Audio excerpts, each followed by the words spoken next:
తెలుగు ప్రేమికులందరికీ నా నమస్కారాలు.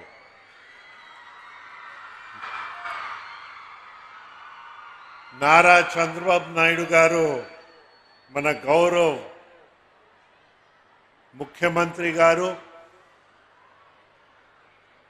మన గౌరవ స్పీకర్ గారు అయ్యన్న పాత్రుడు గారు,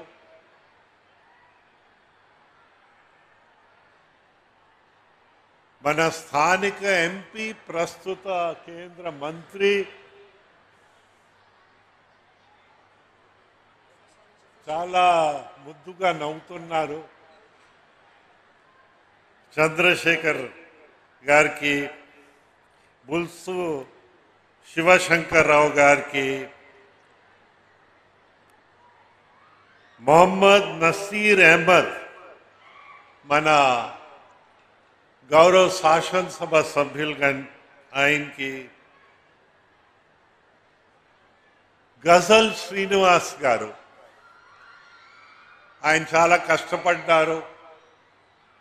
మనకందరికీ ఒక వేదికపై తీసుకురావడానికి ఆయన పడిన శ్రమ అంటే తెలుగు పదం నేనే మర్చిపోతున్నాం. ప్రేజ్ వర్ది అని మనం ఆంగ్ల భాషలో అంటాం. అభినందనీయం అంటే మా తెలుగు అలా తయారైందన్నమాట. మనం కనుక్కోవాల్సి వస్తుంది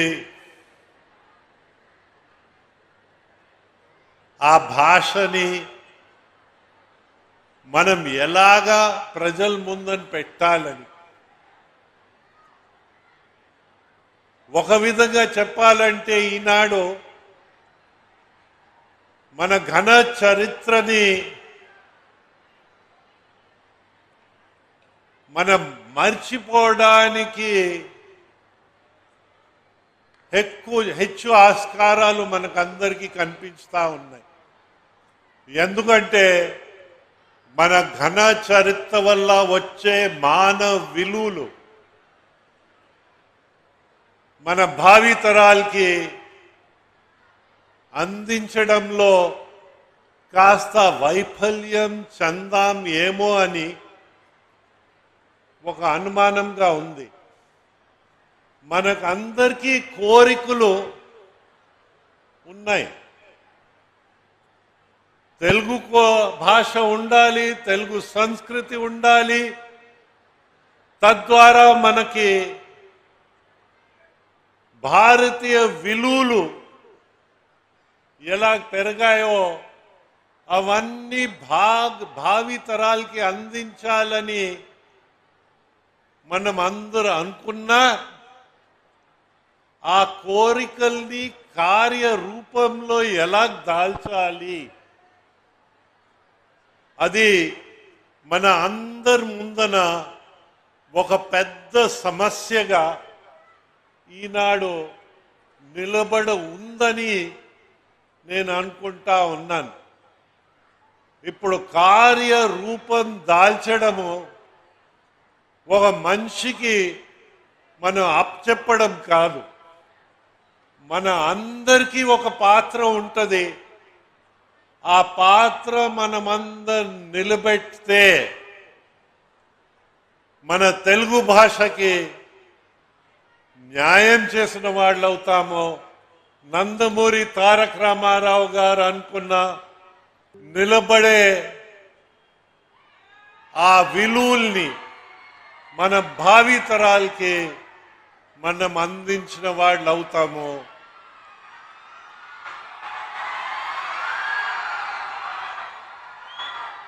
ఆ విధంగా మనమందరు కలిసికట్టుగా ప్రయత్నించాలని నేను అనుకుంటా ఉన్నాను.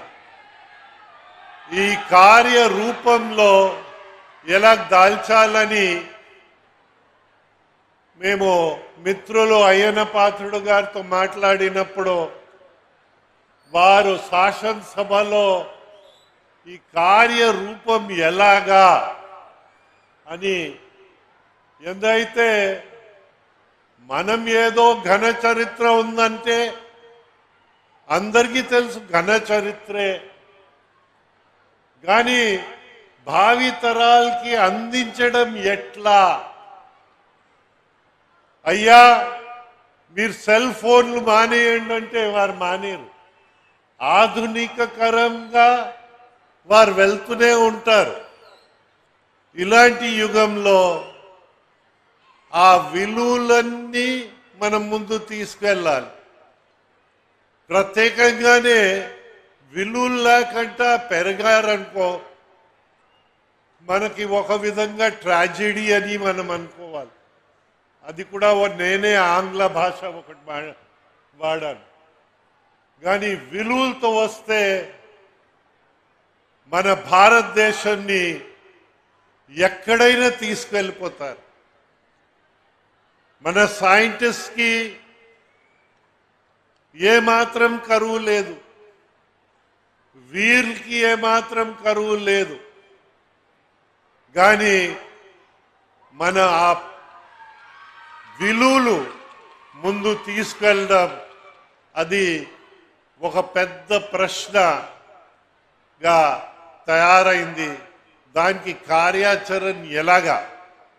ఎందుకంటే ప్రాక్టికల్గా లేకపోతే అది అమలుకి నోచుకోకుండా ఒక మంచి ఉద్దేశం నిలబడిపోతుంది. కనుక దాని గురించి కూడా మనమందరూ ప్రయత్నించి ఒక నిండుతనం తీసుకురాగలిగితే ఈ గ్రాండ్ పా కల్చరు బహుశా మనలో పోతుంది. మళ్ళీ తాతగారు వస్తారు, అమ్మమ్మ వస్తుంది, నాయనమ్మ వస్తుంది. ఆ కథలు మళ్ళీ మన పిల్లలకి అంతాయి, మానవ విలువలు పెరుగుతాయి.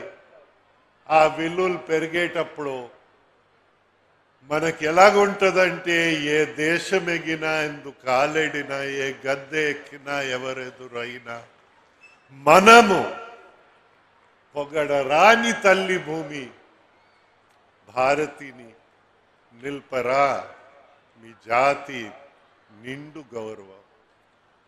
జై హింద్.